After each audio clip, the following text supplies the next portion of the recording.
We're smooth 98.1 FM. Good morning and welcome to Business Express. I've been joined this morning by a special guest helping us make a better understanding of one of the latest developments around the banking sector of Nigeria and what it portends. In a short while, we would know all about that.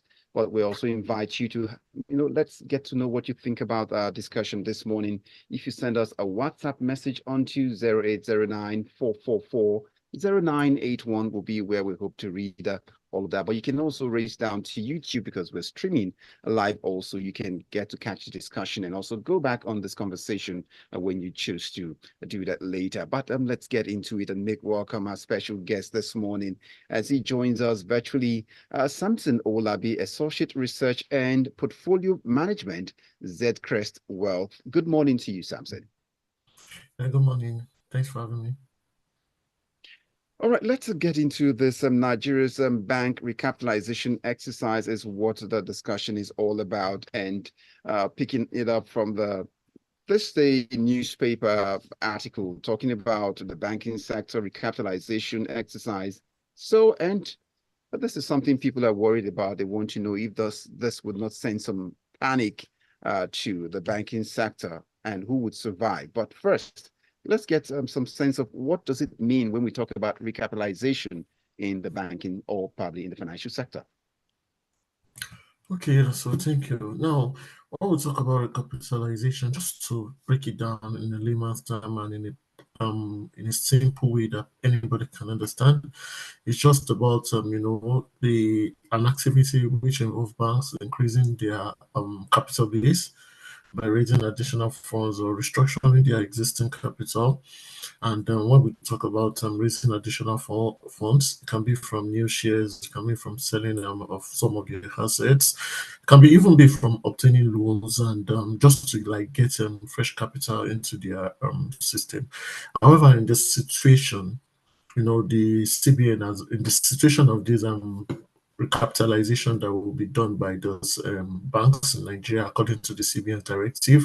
The CBN already made mention of the fact that the recapitalization shouldn't be done by obtaining loans or by using their retained earnings. So they already stated the terms and the factors that they are going to use to raise the capital. And the process of doing this is just to like increase the capital base of banks, make them to be more stronger, larger, more competitive in the market, and to just ensure that they are able to weather the storm in case there is any. So this leads me to why would the banks need to recapitalize? What's wrong with the capital they've got already that makes it now expedient for them to go and get some more? And so why is the government also embarking on this? Okay, yeah. So for this, the reason why the government is embarking on this, is times are changing. This is a new era, and there has been several new policies in the market. There's several factors for this. Number one factor is when you look at, let's say, the operation of activities in the markets. For example, the FX market, we've seen a lot of volatility, a lot of up and downs in that market, and a lot of restructuring in that space. When you also look at the pace at which the economy is moving, when you look at the forecast that the CBN and the federal government have for the economy, you realize that I think all these factors are just streamlined, and they're parts of the activities that they consider will be very, very beneficial for them to reach all those goals that they've set. So it's not really about the fact that maybe the banking sector is having one particular issue or maybe they are not doing well. It's just about the fact that they want them to do better, and they want them to be at the pace that is going to be like that a pace rather that will align with the goals that the government wants to like achieve. So that's like the major factor about this. Now, in your opening statement, you talked about retained earnings. They wouldn't, if they need to go on this drive, they wouldn't have to do that from their retained earnings. I'd like you to expatiate more on that, what you mean retained earnings, and then also speak to what's the makeup of shareholders' funds for a bank. Okay, so well, now let me just take it. When we talk about shareholders funds, we're just talking about like the net worth of a company. When you deduct all the liabilities from assets, and you're talking about some of the share capital, retained earnings, and some other parts of the business. But majorly, it's about share capital and retained earnings. Now, when you look at that part, you realize the fact that it is easy for banks to rewrite their books using some accounting methods and accounting formulas just to be able to attain this particular position. It might be faster for them. However, the motive of the CBN is that they want new funds to come into the system. They want some new capital, new injection of cash to be in the capital base of banks. Those are like the major factors they're looking at. So if they concur and accept the use of retained earnings and the debts, anybody can just do that easily, sharp, sharp. But what they're now trying to do is just that they want banks to raise more capital, and this thing can be linked to the fact that banks raising capital, they can raise it from the internal market, the local economy, and they can raise it from the external economy. And that external one is one of the major things that the CBN is looking at. When you look at the capital importation into this country, you realize that banks, they have a larger chunk of it in terms of shares, in terms of assets. So it is going to be easier. And also, foreign investors, they tend to target banks first whenever they want to come into the economy. So it's always going to be easier for them to source for those finances from the external market, which is what the CBN is trying to get. They want more inflow into the economy. So it's one of the major reasons why they are trying to do this particular activity in that way. I'll talk to you shortly, but let's just also get the listeners now to know we expect them to get their thoughts across on the discussion this morning. Nigeria's bank recapitalization exercise is what it's all about. And our guest, Samson Owolabi, is helping us shed more light. Samson Owolabi is of the Associate Research and Portfolio Management, Zedcrest Wealth. So this leads us to the other issues of why the CBN is excluding shareholders funding in this exercise, and then also speak to the time frame involved in this. I understand they've got till the end of this month, and then it's about probably less than 2 years or a year to do all of this exercise. And what's So the bank? What are they saying? It's actually, I think it starts by April 1st, and then they have to May 2026, March 2026 rather. Yeah. So go ahead, speak to that. Okay, so about the time frame, well, I will still say that I think it's still there's enough time for banks to do this recapitalization. There's enough time for them to do it. In terms of you can easily do all these mergers and acquisition. If you can raise capital, there's an option for merger and acquisition. And this, when you look at the time frame for that, it's almost up enough for them to do it. But still, I still believe that the major factor that will be the thing for banks is the retained earnings parts that they can use. That's the major one that will be the major issue for them. I understand the banks are not taking this line down low. They've expressed some misgivings about it. What's their concern? Well, it's always about it's about change. Change doesn't come easily, and also some policies that can be inconvenient at times. It's involved them starting to start all over again, re-strategize. A lot of people would have set their goals and target that, okay, this is what we want to achieve, this is what we want to achieve. And when an external body, the superior one at that, is now coming in and saying that, okay, this is what we want you to achieve, they have to re-strategize and start all over again. So it's one factor that is really affecting them. And also for the fact that the retained earnings part is something that would have made it easier for them using the accounting terms. However, since they can't do this, they have to source for all those funds. So that is why they're kind of kicking against it. They might have a case to some extent, but still, the CBN is the CBN. There's a reason why it's the Apex Bank, so they're much likely don't have much choice. Now, I understand. Let's even look at what the value in terms of this recapitalization the CBN is talking about. Help us speak to that. And I saw a figure somewhere, and help us break this down. 500 billion for those who are international players, and then for those who are national, you're looking at 200 billion. Talk to us and give us a breakdown. Okay, so for commercial banks with international license, I think the previous minimum capital requirement was 50 billion, but now it's 500 billion naira. And for commercial banks with just national license, that would be 200 billion as against the 25 billion that they had before.